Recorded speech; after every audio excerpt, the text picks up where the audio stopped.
two different sets of data. So the ECGs that you guys are going to see here, these are from Paola, right? So the first one that you're seeing here,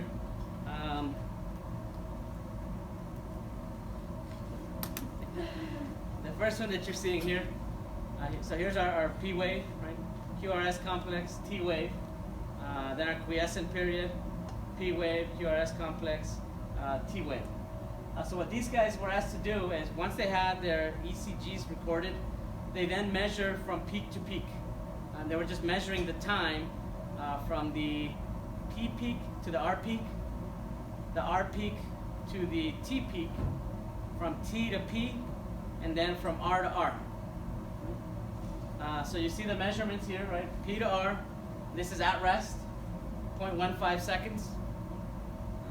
R to T, right, 0.32 seconds. T to P, 0.47, and then R to R, 0.81. Right? So consider that R to R. We're measuring from here to here. Right? So then if we measure from here to here, it would be another R. R to R, right?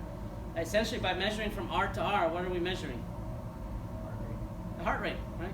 This is pretty much the heart rate. So it takes 0.81 seconds for the heart to get from an R peak to an R peak, right? So this is the heart rate. What's a normal heart rate? 75 beats per minute, right? Here we're seeing that it's taking 0.81 seconds per beat, which if you consider the whole conduction system and the cardiac cycle, this is pretty much right on it, right?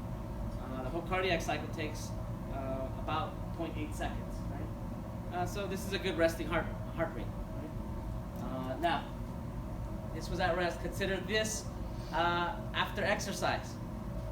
Notice the ECG here. As you look at that ECG, if we look at the ECG for after exercise, you can't kind of superimpose them. Do you see a difference? What's getting shorter? Almost everything. Right now, if we look at the PR, after exercise, PR went down by 0.05 seconds. So instead of 0.15, it went to 0.10. The R to T, 0.16 now, so almost in half. The T to the P, which your quiescent period, 0.14. Right? And then R to R, 0.40, which again pretty much went to half. So what does that mean as far as the heart rate here? It's increasing, right? And it most likely doubles, right? Because the time between R to R peaks is now half, right? Which means that after you exercise, what we expect to happen is happening, right? And you can actually see that now, right? So,